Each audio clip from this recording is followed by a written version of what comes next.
Fala, afiliados, vocês estão vivos? No vídeo de hoje nós vamos falar um pouquinho sobre indústria cultural. O que é indústria cultural?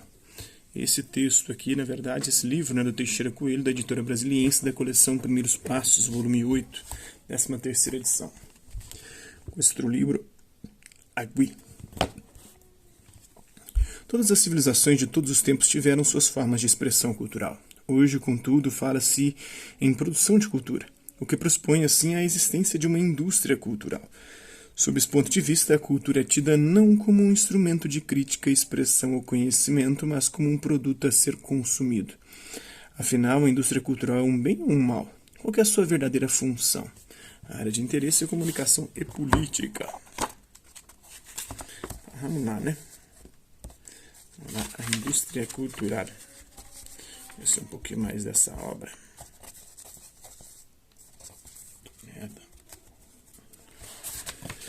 Indústria cultural, meios de comunicação de massa e cultura de massa. Vamos lá?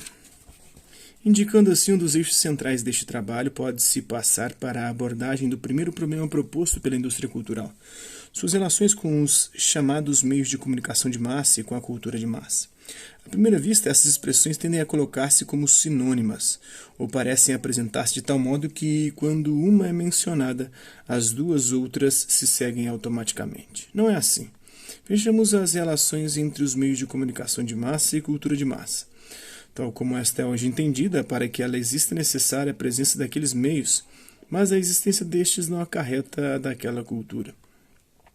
A invenção dos tipos móveis de imprensa, feita por Gutenberg no século XV, marca o surgimento desses meios, ou pelo menos do protótipo desses meios. Isso não significa, porém, que de imediato passe a existir uma cultura de massa. Embora o meio inventado pudesse reproduzir ilimitadamente os textos da época, o consumo por ele permitido era baixo e restrito a uma elite de letrados.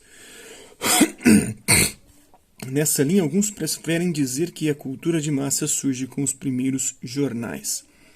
Outros exigem, para caracterizar essa cultura, além dos jornais, a presença de produtos como o romance de folhetim, que destilava em episódios e era, para amplo público, uma arte fácil que se servia de esquemas simplificadores para traçar um quadro da vida da época, mesma acusação hoje feita às novelas de TV. Esse seria, sim, um produto típico da cultura de massa, uma vez que ostentaria um outro traço caracterizador desta, o fato de não ser feito por aqueles que o consumiam. E para ter-se uma cultura de massa, outros produtos deveriam juntar-se a esses dois, formando um sistema. O teatro de revista, como forma simplificada e massificada do teatro, a opereta, idem em relação à ópera, né? O cartaz, a massificação da pintura, e assim por diante. O que situaria o aparecimento da cultura de massa na segunda metade do século XIX europeu. No entanto, apresenta-se como abordagem mais adequada da questão indústria cultural aquela que parte da análise de um dos próprios termos presentes em sua etiqueta, o termo indústria.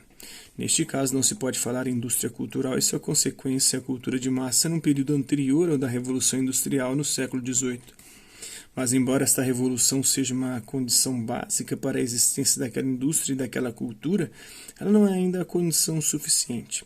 É necessário acrescentar nesse quadro a existência de uma economia de mercado, isto é, de uma economia baseada no consumo de bens.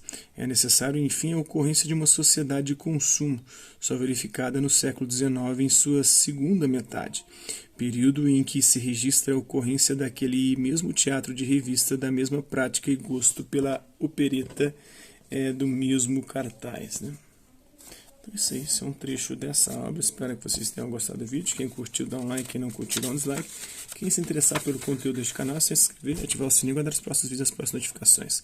Deixe também seus comentários e você achar dos vídeos, sugestões de temas e assuntos para serem abordados em vídeos posteriores. E colabora com o nosso canal, compartilhe os nossos vídeos e ajude-nos a chegar ao maior número de pessoas possíveis. Gostaria aqui de agradecer aos 1123 inscritos no nosso canal. Agradecer também aqueles que, a hora do por conta de conteúdo outro, passam por aqui, deixando sua visualização, seu like, seu dislike, seus comentários. E aqueles que compartilham os nossos vídeos, compartilham o nosso canal, seja aqui nessa plataforma no YouTube e outras redes sociais. No mais, é isso aí. Hasta la vista, e até a próxima.